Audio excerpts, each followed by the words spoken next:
Welcome to the CURES digital show and podcast where we explore the cutting edge of wellness. I'm Kara Sundlin. This episode is sponsored by the Center for Advanced Reproductive Services. So, have you ever heard of the term conscious quitting?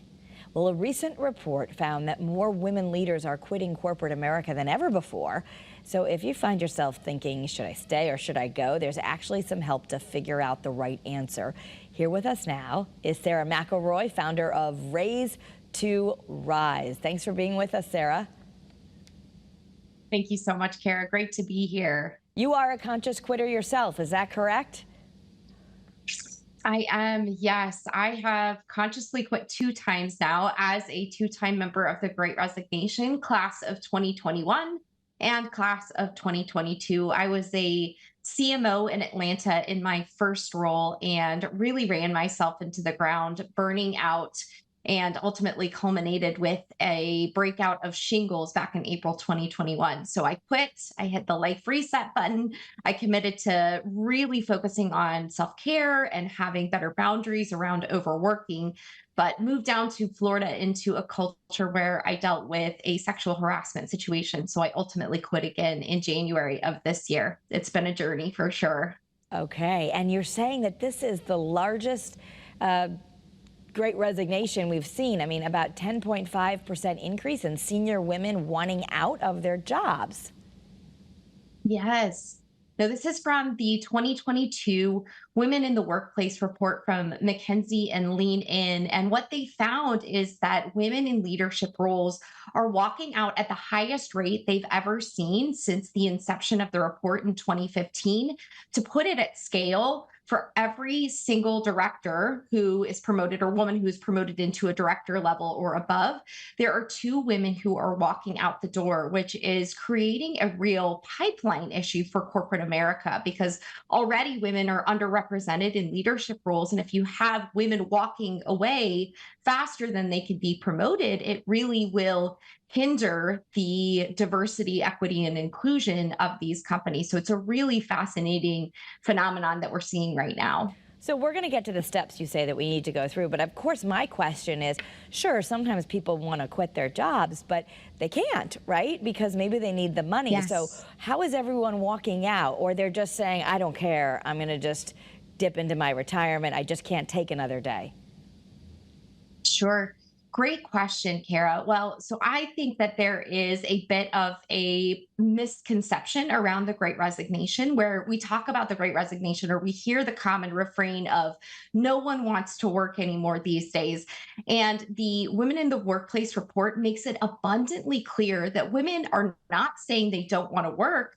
They're calling it the Great Breakup because women are breaking up with untenable workplaces, situations where they're facing things like harassment, discrimination, toxic workplace cultures, being passed over for promotions, microaggressions, things like that. And it's fascinating too, because that data from the report models what I found from my own research as well, interviewing dozens of women from the Great Resignation. I found the same thing, even women who were deciding to downshift in their careers and do some work from home while they're taking care of their kids are ultimately doing just that. No one is actually, from who I've spoken with, just completely saying, I don't want to work at all these days. So it's much more about us right-sizing the role of work in our lives and figuring out how our careers slot into the holistic perspective of our greater personal lives, rather than the way it was pre-pandemic, which was career was really at the epicenter of how we structured our lives. And then we figured out how to fit in everything else around it, which was especially challenging for women. So when you're talking about things like, money and health insurance and all of that, we can still honor when we know we need to walk away, as long as, to your point, we know exactly where we're going next so that we aren't taking unnecessary risks. Yeah. Okay. So, because there's a process to this, and sometimes maybe unconscious quitting could cause more stress, which you're not looking for.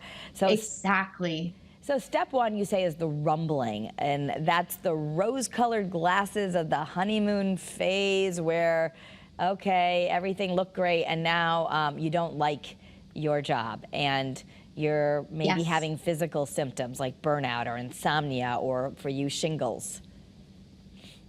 Correct. Exactly. Yes. This is where we start to see that there's real fragmentation and misalignment. We can start to see those cracks and fissures in our everyday reality at work. And Kara, I think you make a really great point. Just because we're experiencing some type of discomfort or conflict or friction at work, that doesn't automatically mean we need to walk away, of course. It can definitely be that that discomfort is pointing to something that we need to solve. It could be having a conversation about flexibility with the boss, or it could be resolving a conflict with a coworker. So it's not an automatic thing that we just walk away if we're having issues at work when we're conscious quitting. If we're consciously quitting, we're focusing on those rumbling symptoms, taking us into the next stage, which is knowing, and is much more of that coming from that calmer, deeper, more peaceful place within us that knows it's time to go. The dozens of women that I've interviewed from the Great Resignation, I was so shocked because I figured women were making these decisions related to when to quit their jobs according to logic, rationality, pragmatism. That's what we've been taught with the old career playbook. But really, even with they did mental gymnastics type exercises like spreadsheets, budgets, pro con lists, or they talk to other people in their lives to get their opinions, those were actually secondary to this place of knowing. Like we know when something is not going to be fixable, and we know when there's more of discomfort that's saying, okay, I need to fix something here. There's a challenge or a lesson to be learned rather than just running away.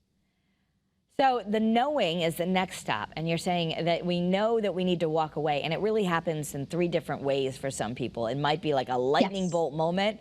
You have the opposite of love at first sight, like I'm out of here, a slow build, or a moment of peace that you're just like, I can't accept how I'm being treated anymore. Exactly. Yes. It's been really fascinating to collect women's stories and see that those were the real three themes that came into really came and emerged from that data and that research. And so, yes, it's that first, it's that shot out of the dark, almost a Hollywood light bulb moment of like, my reality is instantaneously shattered. Like, I know I'm meant to leave. The second is more of that gradual slow burn and a build of collecting data points that lead to that singular conclusion that is, I'm going to have to walk away.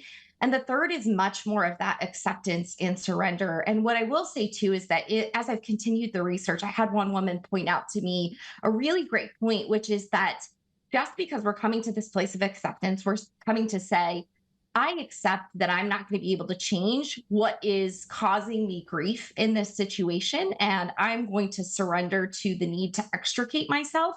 Sometimes coming to that more peaceful realization, it can be really empowered because we're taking back control that we have ceded previously.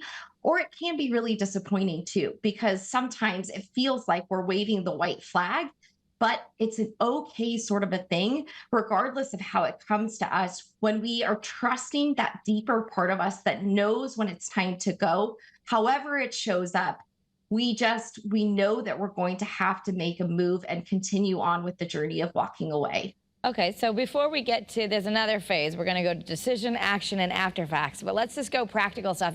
You notice some things like, that there's not enough flexibility. If you like other things, how do you go have that uncomfortable conversation with the boss or the company? And do you think, are you seeing women get change when they go and get the courage to ask for what they want? Kara, that's a great question. And I am 100% with you in that regard, because I believe that that is part of conscious quitting, to be able to say, I love all of these other aspects, or even if I don't 100% love them, I really like them. On balance, things are good at work. It's this one or two things that are causing me issues. So I am going to take that step to address and ask for what I need, set a boundary, whatever that might look like. Now, I will say that from my research, it was much more around women who ultimately decided to walk away. And so I was speaking with the women who had, for example, had conversations and it didn't work out. I certainly did that in my second scenario, where I was asking for an investigation to happen for months. And so I think it is a really beautiful brave and strong thing for us to take that step and ask for what we need when we need to. It can be a really hard thing for anyone to do, but I think especially for women as well, when we've been taught a lot of caretaking and looking after others' needs first. But at least, if you've taken that step, you've had that conversation, you've said, this is what I need, XYZ. You want to go into that conversation being really specific around what you want those outcomes to be and be really firm and confident in bringing forth what your value is to the organization. And then if the organization decides that it's not something they're going to be able to accommodate, that's okay, because you've done your part in the process and you can feel really at peace in walking away because you did what you could. Should you have another job already lined up? I did not, Kara. So this is You how didn't. Okay. I Yeah. have learned the value of conscious quitting, honestly, because with the CMO role that I left and I had shingles, the timing worked out really perfectly in that I was finishing up interviewing for this job in Florida when I was diagnosed. And so I did actually my final 2 interviews for that job while I was home from shingles leave. And then the second time when I left, I didn't have anything else lined out. And so that is so destabilizing for our nervous systems, our bodies, our hearts, our minds, everything to just completely upend a part of our lives that is as important as our careers, given that we're paying the bills, we have health insurance, all of those important things coming from work. And so I learned the hard way that having the plan in place and knowing what you're going to do next, as long as you're not in a situation that is insanely toxic, where you are really facing, daily harassment and situations that you need to get out of immediately, the more you can take your time in planning what you're going to do next, take baby steps, also plan your timing from the standpoint of when you're feeling really stable in other aspects of your life, the better off you're going to be. Yeah. Yeah. Take Okay. it from somebody who's learned. You've done it both ways. No, I would think that it would be really destabilizing because you might have just gotten yourself out of a bad situation. But then if you're someone who tends to, unless you're independently wealthy, you're going to worry about money. You're going to worry about, especially if you have a family, you're thinking. Exactly. And that all that stress isn't going to be good to finding the next job. You might end up just taking something you don't want to make that stress go away. So the other phase you have is decision, and that is overcoming those mental blocks and fear, but you really recommend mapping out that exit strategy. What does that look like to map out a successful, conscious exit strategy? Yes, definitely. That exit strategy is everything that encompasses making such a big life change, like leaving a job and finding another one or starting a new business. So we often just think about quitting a job as just submitting a resignation letter and finding that new job, but there's so much more for us to think about. I deeply believe from my research that we haven't been taught as much as we should know related to how to architect our careers from an intentional place, meaning how to determine what our core values are and what we're looking for in a workplace so that our values align with the company that we're joining. We look at work style and lifestyle, like the types of hours we want to be working. Do we want to be on our feet? Do we want to be in front of a computer? All of these things are questions that we're not necessarily taught to ask ourselves.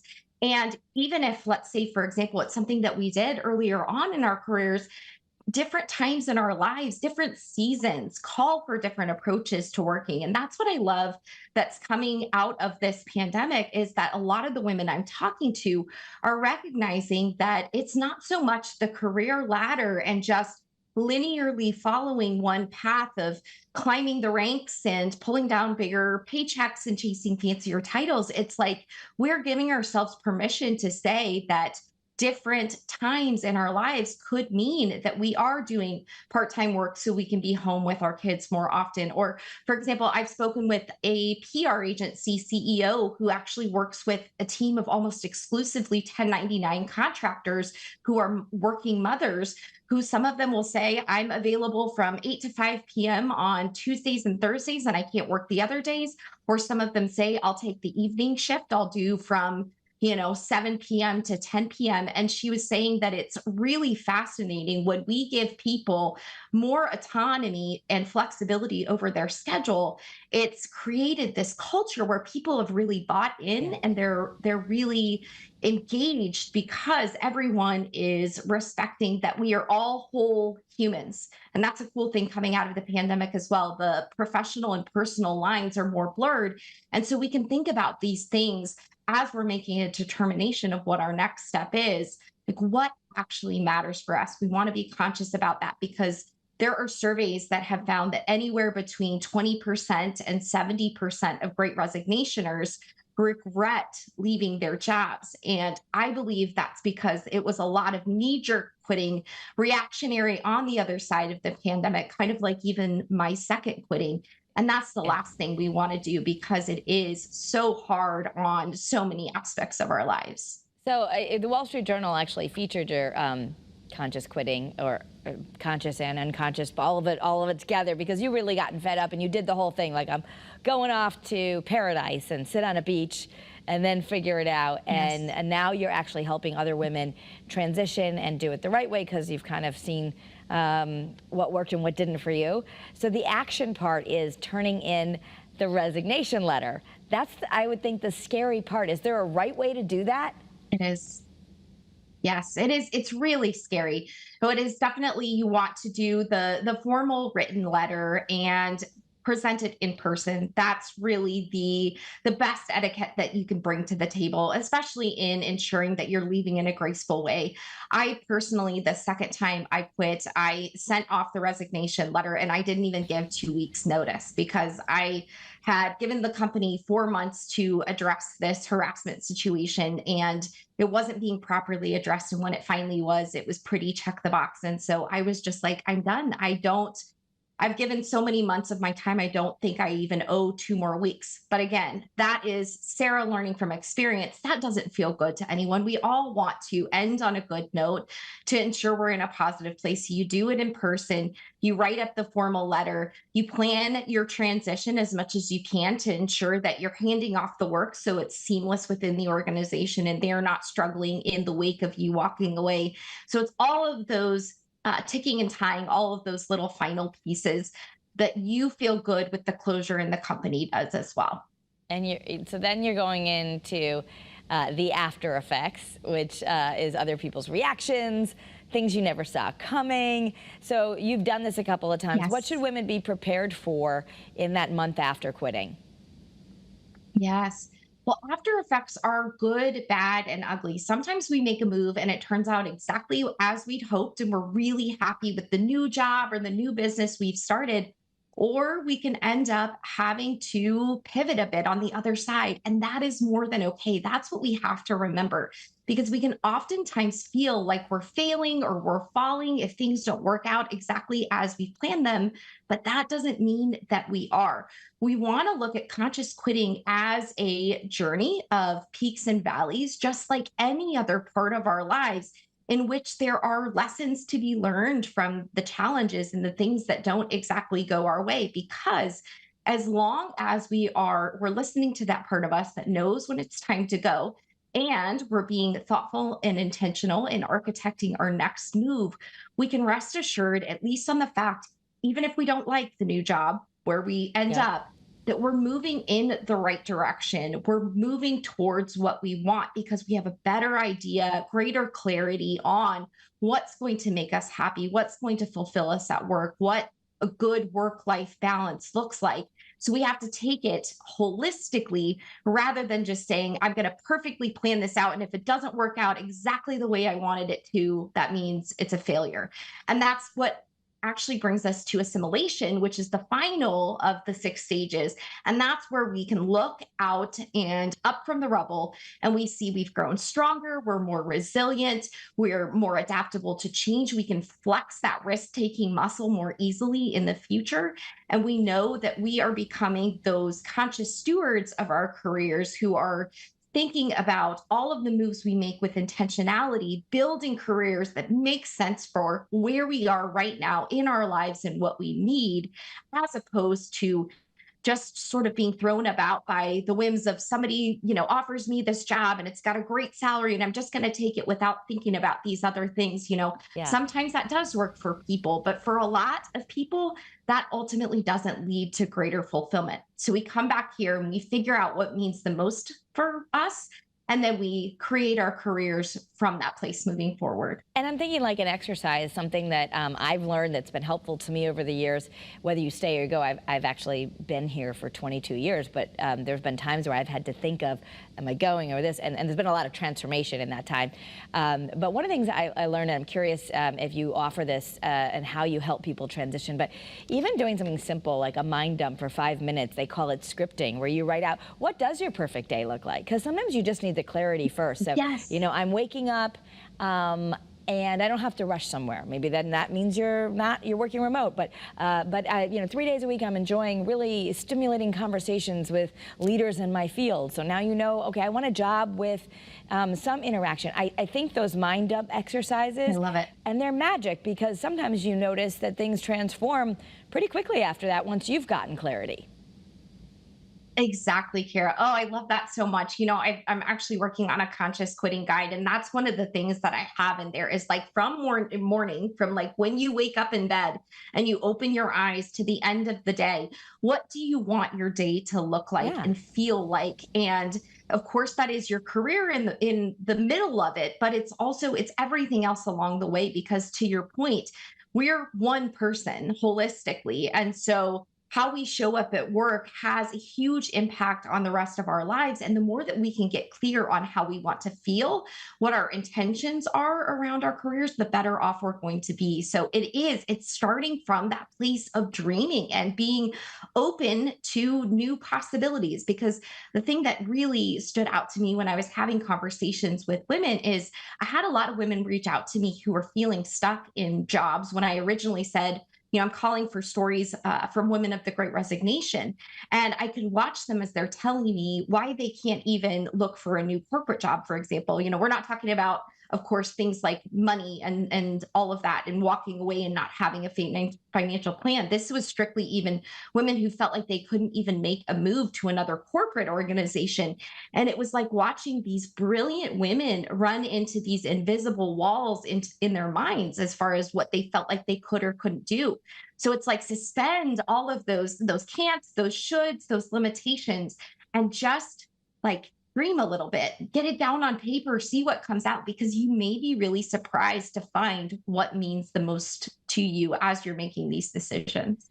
Right. And I think you bring up a good point, like just even having that exercise of dreaming a little bit, because immediately people, well, that's never going to happen. Well, you kind of can't make anything happen Yes. until you get clear about what you want. And sometimes we're so busy as corporate women between raising our families and running to the next thing. If you don't take that moment to even ask, like, what would it look like? You might just be stuck in Yeah. that rut. So you're helping people do that. You actually have a quiz on your website. I'm looking right now. Should I stay or should I go? A 3-minute quiz. And I'll throw out there, I know you've got some things you're working on. I highly recommend a former WFSB alum, now MSNBC, Mika Brzezinski, has a book called Know Your Value. She gets into that a lot. But even having these exercises are helpful, right? Because otherwise, would you say that most people are Yes. staying stuck just because it's habit? They just don't know what else to do. Yes, definitely. I found actually three kind of categories of reasons why we stay stuck. The first being fear, and that's can manifest in many different ways. Fear is very wily and cunning. We may tame it in one of our kind of one of our realms, and then it pops up in another form. So it could be like we have money fears, and then we tame those, but then it's like a game of whack-a-mole, and all of a sudden we're feeling imposter syndrome. The second is more of conditioning in those shoulds of what my career should look like, what I, as a woman who is a working professional and a mom, what I should be doing and prioritizing, and what my career has to look like to be able to allow me to fulfill all of those responsibilities. And the third, more of those kind of like those logical fallacies, like sunk cost fallacy. I'm saying, like, I've spent 5 years here at this company. I'm so close to a promotion. It would be such a waste walk away now at this point. So it's a funny thing that we can get in our brains all of these reasons that are very well intentioned to keep us safe. Anything in these realms, as far as these roadblocks, are intended to keep us safe in our comfort zones. But until we do the exercises to really understand what it is we truly want and what's holding us back, that's the only way we can get to where we ultimately want to be. Okay, so your website is raise2rise.com, and we can follow you on Instagram as well. Do you have, you've got the quiz, and what else do you have to help women through this? I know you'll work with people individually too, right? Yes, I will. And the conscious quitting guide is coming soon. So Coming you soon, can definitely yes. stay tuned to check that out. It's a workbook, right? So we can do it, and you might be Yes. surprised about what comes out. Exactly. Yes. It takes you through all of those 6 stages to look at your personal strengths and potential pitfalls that might prevent you from moving through the 6 stages. And then also external roadblocks that could potentially get in your way as well. You do the dreaming exercise, and then you map out your game plan for exiting the organization and a backup plan too, because those are always great to have as well. Yeah, all right. It's the business plan for quitting. All right, thank you so much, Sara, for sharing your time with us. Thank you, Kara. It's been wonderful to be here. And if you're watching this and you think someone needs this, feel free to share it. I love to share this content on social media. You can follow me at Kara Sundlin. You can also listen to this on the CURES podcast. If you happen to be watching on WFSB Plus, it's also a way to listen to it right in your car. So we'd love if you subscribe and share. Thanks, everyone. Have a great day and be well.